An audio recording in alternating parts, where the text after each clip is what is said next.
Another attorney commercial with big promises? Millions of dollars, practicing law 24 hours a day, blah, blah, blah. Let's get rid of the smoke and mirrors. None of that really matters. What does matter? Having a medical doctor as your attorney. That matters.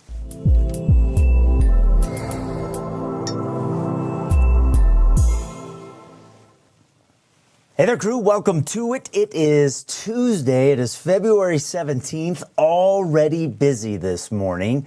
You are watching Mornings with Meister on Peaks2Plains Weather. Thanks for starting your day with us. Got my American Classic coffee in the mug here. I'm actually on my third cup already this morning. Been up early and getting some things done here. This is a day to pay attention to the weather, regardless of where you are. It is a busy, busy day, a busy situation here. And we're going to jump right into it. So I'm going to start you off with my picture of the day. This is from over the weekend. Carrie sent this in, and kind of a fiery looking sky there. I think that's appropriate given what we have on the docket today. Carrie, thanks for sending that in. She used the Send to Map feature in the bottom right-hand corner of the Peaks2Plains Weather app. Did set a record in Alamosa yesterday at 61. Missed it in the Springs by 1. And we actually didn't make 70 in Pueblo. I was kind of surprised by that. The record was 74. We missed out on that, or 73, and we missed out on that. But you see 75 in Springfield. Things changing up really, really quickly while you have been sleeping. You can see the system coming in from the west. You see the jet streak there out ahead of it, and it is snowing pretty good in Aspen this morning.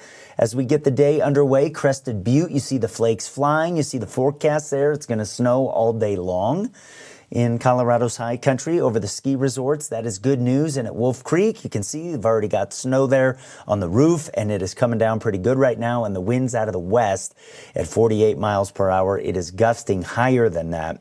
And so you can get the sense from that camera right there that the travel conditions over the mountains not going to be good this morning. And you can see at Monarch, we are getting some snow as well. This is great news for the skiers, snowboarders, snowpack. This pattern is what we need. And it's going to snow for several days here. We have winter storm warnings, winter weather advisories up for Colorado's high country. They last into early Thursday. We'll get a little bit of a break on Thursday before we pick the snow back up Thursday into Friday. We'll talk more about that coming up here in a bit. The other side of the mountains is a completely different story. Red flag warnings are up today from the eastern foothills out across the plains. And it is going to be a day with really high wind. In fact, we have high wind warnings that are up through 2 o'clock in the Pikes Peak region and through 5 o'clock for a lot of the area here across southern Colorado, where we've already seen some wind gusts in excess of 65 miles per hour over the mountains here early this morning. So Banjo, what about the nice or not scale here? Banjo's barometer. He's looking a little rough there, isn't he?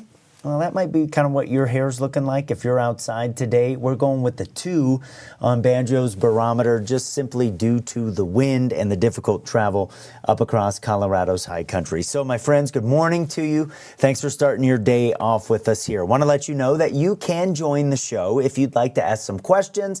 If you have some concerns that you want to share, you can do so by putting one of these links here in the top left-hand corner of the screen into your browser on your phone or your computer, and you can join me live. I'd love to talk to you. Would love to get your questions. I have a guest that is scheduled to join me here in a little bit. By the way, if today's not your day, write these down. These are the same every day. We are scheduled to talk to Ben Bills, who is the Public Information Officer from Peak Alerts, which is a service that is sponsored by the El Paso Teller County 911 Authority. Ben is actually with that organization, and Peak Alerts is one of the things that they provide. Let's get some of your comments here early this morning. Ann Willette says, I agree with a 2 with Banjo. I understand that. Yeah, the wind is a lot of people's least favorite thing, I have learned over the years. It certainly is mine. I don't like it. I kind of get on edge when it's going to be windy out there, and so that's what we've got out there today. So I'm going to kind of break the details of the forecast into 2 pieces here. And I'm going to focus on the fire weather concerns for now. So I'm going to head over to the wall, and we're going to talk about, Colorado's kind of split in 2. We're on the downslope side for a lot of the Front Range, a lot of the population centers. In the mountains, we're getting this moist wind to bring us the snow that we need. So, the Rocky Mountains, they kind of divide Colorado sometimes, physically as much as weather-wise, and today is certainly one of those situations. So here's Breckenridge this morning, where we're starting to pick up the snow, but the heavy snow's just west of them. And you can see on Tamco Live Doppler radar here on the western slope, we've seen some pretty intense echo already move from west to east. This is the cold front that is approaching the area. We're starting to catch some echo now over the Sangre de Cristos, and we are starting to see some get around Fairplay and starting to move through Park County. I want to give Teller County a heads up, the mountains west of Denver heads up, and our local mountain communities a heads up.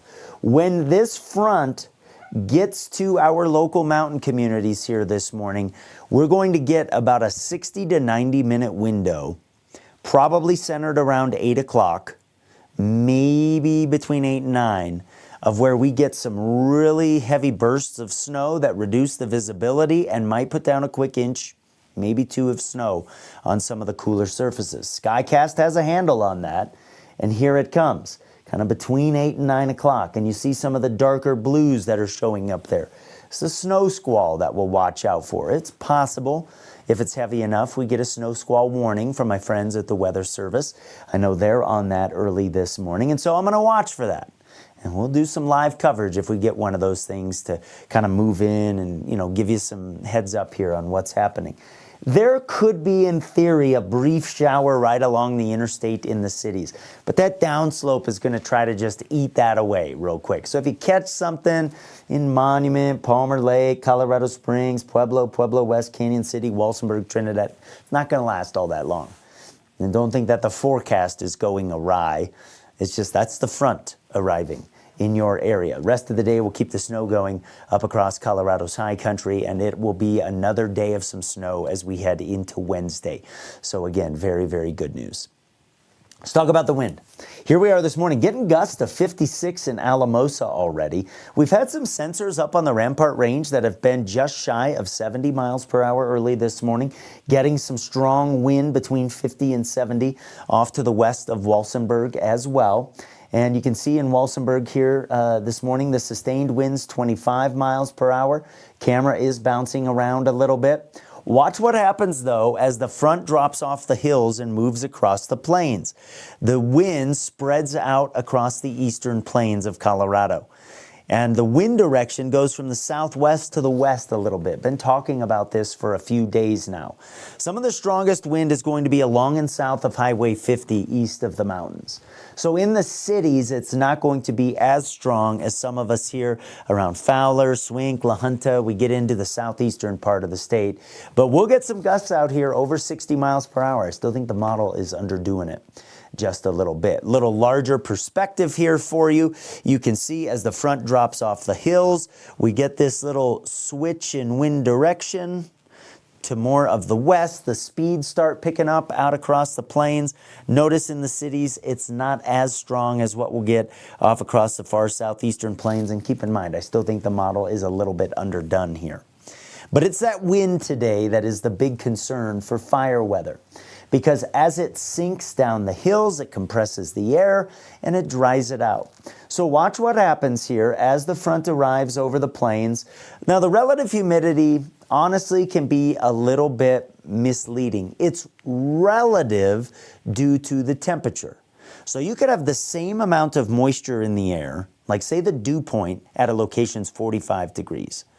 If the temperature is 60 and the dew point's 45 versus if the temperature is 80 and the dew point is 45, the amount of moisture in the air hasn't changed, but the relative humidity will be lower with the 80-degree temperature over a 45-degree dew point because it's relative to the temperature. The 80-degree air has more potential to hold water than the 60-degree air does. Regardless, it's important for fire weather. And when you get down into the teens and down below 15%, you get erratic and explosive fire growth. What might be our saving grace today if we get a fire is that the humidity levels are, in some cases, running up around 20% or so. Regardless, that wind is going to provide explosive fire growth if we get one. Temperatures today with the cold front moving through, not as warm as what we had yesterday. Warmest out east, coldest up in the mountain areas where we are getting snow. Now, I want to put everything together here, the temperature, the relative humidity, and the wind gusts. So the color that you're going to see on this map is the fire weather index that sort of puts all of that into kind of a one number, if you will, to sort of understand and visually see what's happening here. So as we hit the middle part of the day and those temperatures are warming up, we're getting our strongest wind gusts, we're on the end of the scale for the fire weather index. That's why it's a critical fire weather day. And you can see the model here picking up on gusts between 50 and 60 miles per hour, but I keep telling you, I think it's underdone a little bit. So we have some plus 60 in the forecast. And, you know, the strongest gusts are going to be right here, but why do you not see the fire weather index lighting up right here as much as we are out there? It's that relative humidity. Temperatures are warmer out here, and so the humidity is lower than where the temperatures aren't as warm. So, you know, mathematically, that's why you're seeing that. We're going to see the wind gusts pull back after the sun goes down. That's good news. It'll still be breezy overnight, and we'll still have some gusts up against the mountains. It'll be colder tomorrow morning than what we're waking up to this morning. Lots of us have been in the 40s. And tomorrow's still a fire weather day. So overnight, you can see that we still have breezes here, and there will be a couple gusts here and there. They're just not going to be what they have been during the day. But watch what happens as we hit the daylight hours on Wednesday. We're back to some southwest flow, so the direction a little bit different than today.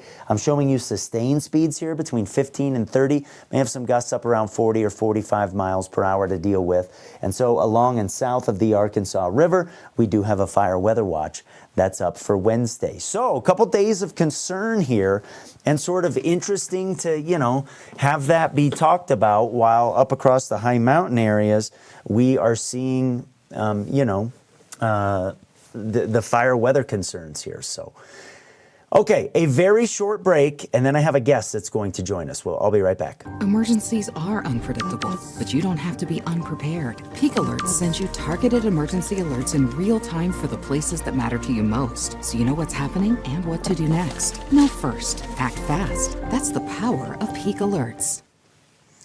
Alrighty, Peak Alerts, very, very appropriate there because that is where our guest is joining us from. It's actually the El Paso Teller County 911 Authority. Ben Bills is joining me this morning. Ben, good morning. How are you? I'm not seeing. Try that again. There we go. There we Got go. me now? Yeah, I Perfect. do. I'm doing well. How are you? I am doing really, really well. I think today is an opportunity. Thanks for coming on, because being prepared for a situation like this is really, really important. And I know that's what you're all about as the public information officer there. Tell me about Peak Alerts and how it can serve my family when challenging things happen in El Paso and Teller counties. Sure. So Peak Alerts is the emergency notification system here in El Paso and Teller County, and it's used by public safety officials to warn people of a shelter-in-place order or a pre-evacuation warning or an evacuation order. And it could be for any reason. It could be for fire. It could be for law enforcement activity. It could be for a hazmat incident. Lots of different reasons why they use it. The reason why it's so important is because you need a way to get information from a trusted source in an emergency, like especially like an evacuation, and we're talking about the fire weather today. Super critical to be able to be in the know if someone decides in the public safety arena to send out an evacuation order, and how do you get that information. Peak Alerts allows you to sign up for a couple different ways. You can list up to 5 addresses, so we encourage home, work, school, things like that, anywhere where you spend a lot of time. And then it allows you to get that alert by the way that you choose, by phone call, text, email, or the Everbridge app. Everbridge just happens to be the software that we use in the background, but it's a marketing term for Peak Alerts. Okay, and so it's important to, I think, have that as one of the tools in the toolbox, if you will. Monitoring Peaks2Plains Weather, maybe another local news source, to have multiple ways of getting something, because especially, on a day like today, Ben, where in theory the wind could take down some power lines or something, one of those methods that you have to know about, things happening in the community could be taken down. Sometimes technology fails. So I think this is a great tool from a redundancy standpoint, if anything. Right. Yeah, you could lose if they take. I saw the some of the news stories about power companies saying they would take power down, and that could definitely impact your ability to get an emergency, especially if you're using your computer to check your email, or if you're depending on a landline phone, especially if it's cordless, to get one of those alerts. So we do encourage people to sign up for as many ways as possible, mobile phone, landline phone, just so we have a chance to get an alert to you in case of an emergency. But of course, I have to throw that out there. Go with your gut. Don't wait for a message. If you feel like you're in danger and you see smoke in the air, you need to do what's best for you and your family, and then follow up after you get out. Yeah, I fully agree with that. I said that in one of my alerts yesterday. I mean, if there's smoke in your area and you're feeling like you should go, don't wait for somebody to come tell you what to do or to get a notification.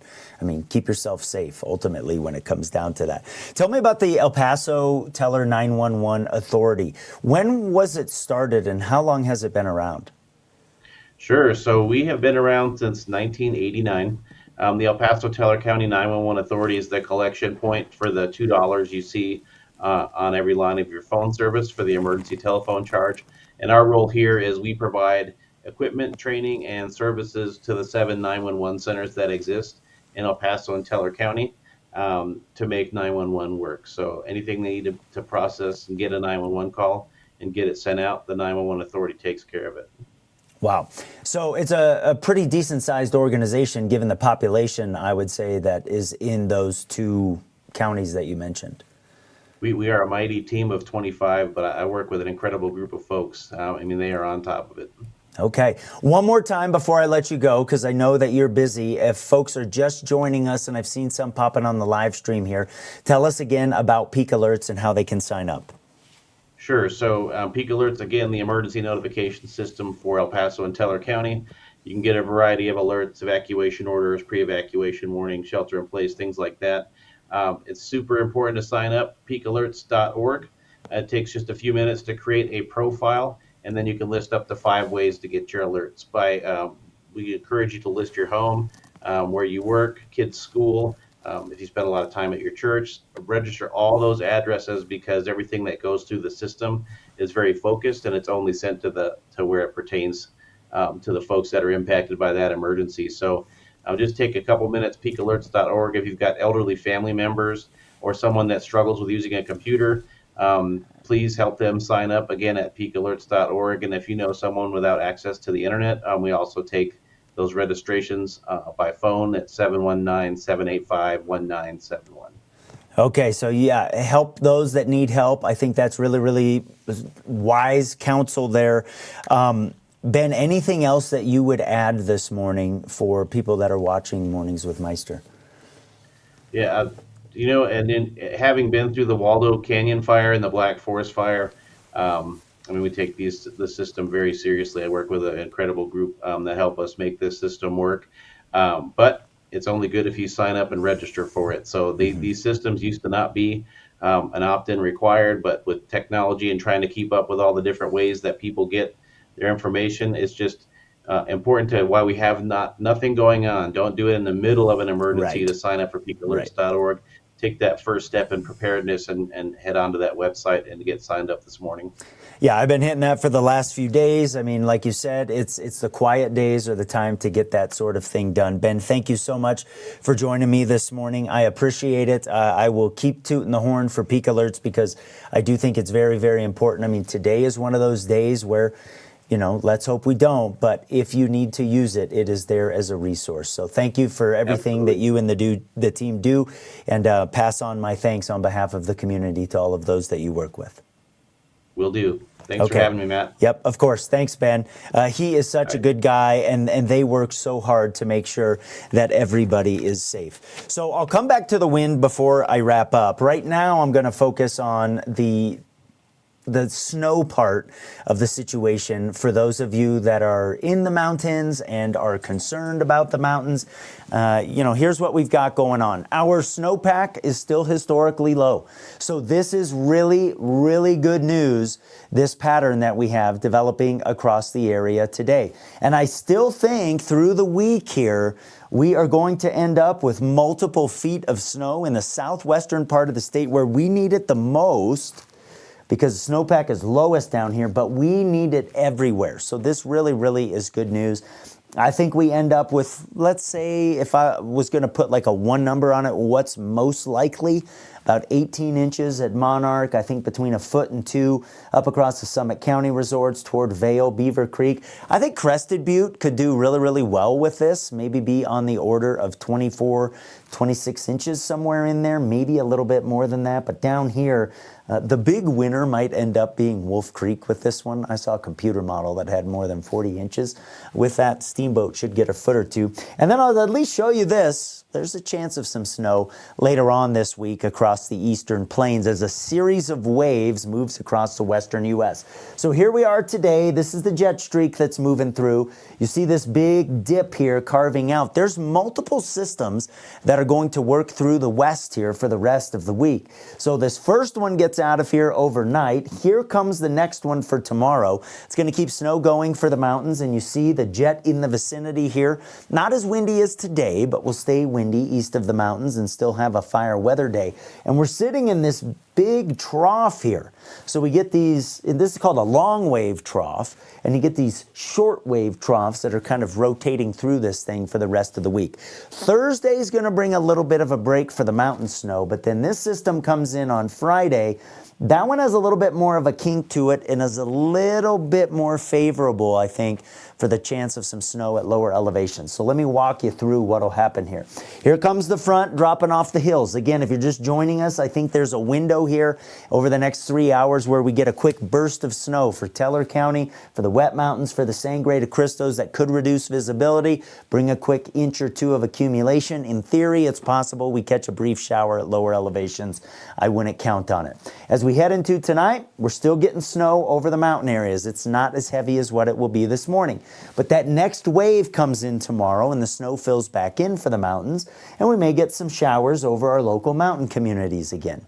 Thursday is the little bit of a break.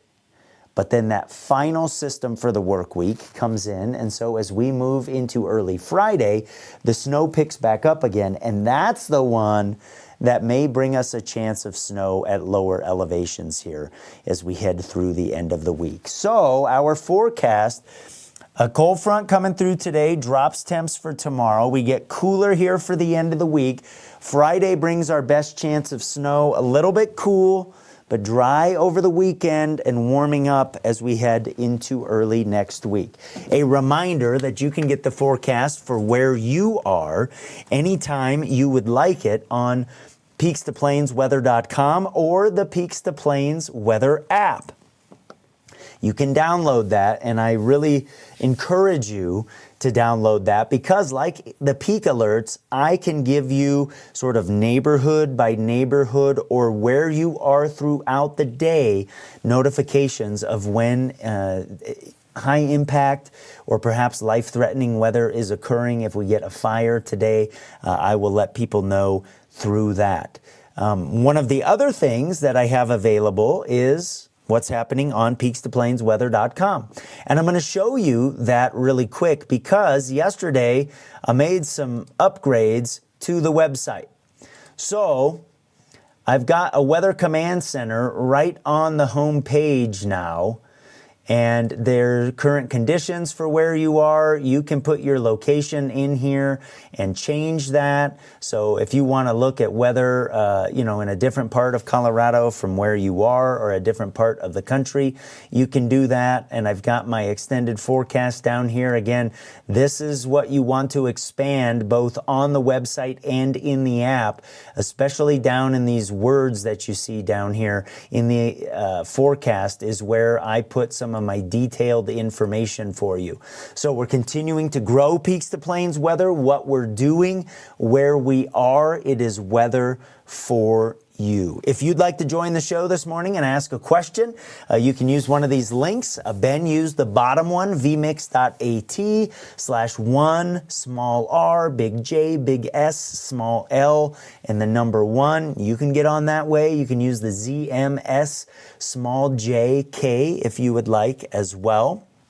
And you can come on and ask some questions if you would like. Christine says this morning, best get things up. Yeah, you got to get up, you got to get going. Teresa says, good morning from Weston. Teresa, hope your wind has not been too bad early this morning. Maria says, good morning, Matt. Thanks for the weather update. Greatly appreciate it. Hope you have a great day. I hope you have a great day, Maria, as well. As we're getting towards 7 o'clock here, I'm going to do a quick recap of the wind situation today for those of you that are just joining here, and then we will go ahead and get you back to whatever you have going on, and I'm going to keep kind of my eyes peeled here. I'm going to get one thing ready kind of behind the scenes, and then we're going to go to the weather computer. So here we go, okay? Let's talk about our weather, the wind that is going to change up as the front drops off the hills and moves across the plains. So watch what happens between about 7 o'clock and about 9 o'clock or so in the morning. You see that the big bright oranges that are over the hills start to spread out across the plains. And you see the wind getting up around 50 miles per hour. Now, I'll tell you, I think the model's underdoing this here a little bit.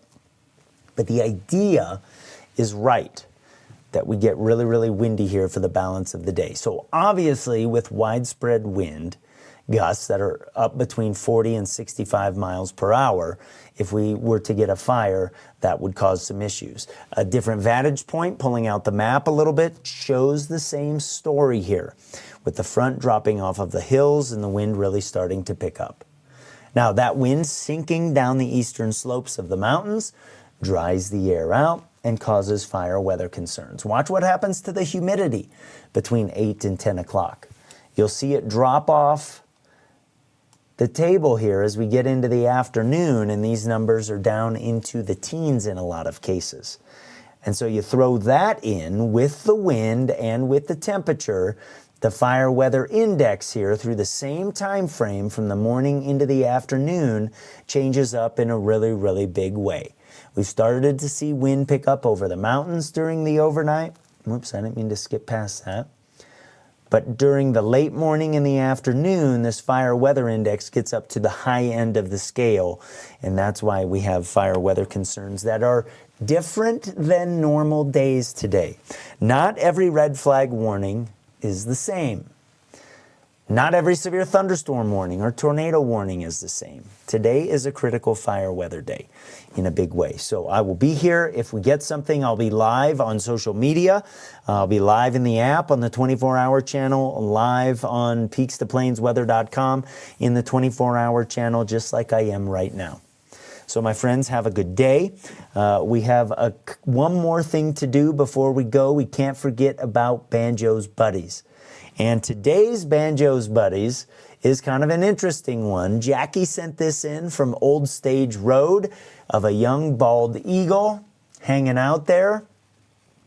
I'm not sure Banjo would like to see that thing coming toward you, but I sure like ending our time together this morning on Peaks2Plains Weather with that. That is a good symbol for America, no doubt about that. My friends, have a great day. Keep the Peaks2Plains Weather app handy today. I will let you know if we have some issues develop. Sure hope that we don't, but it's a possibility today with the fire weather concerns and the front coming in. Those of you over the mountain area is going to get a quick pop of snow here over the next several hours. Have a good day.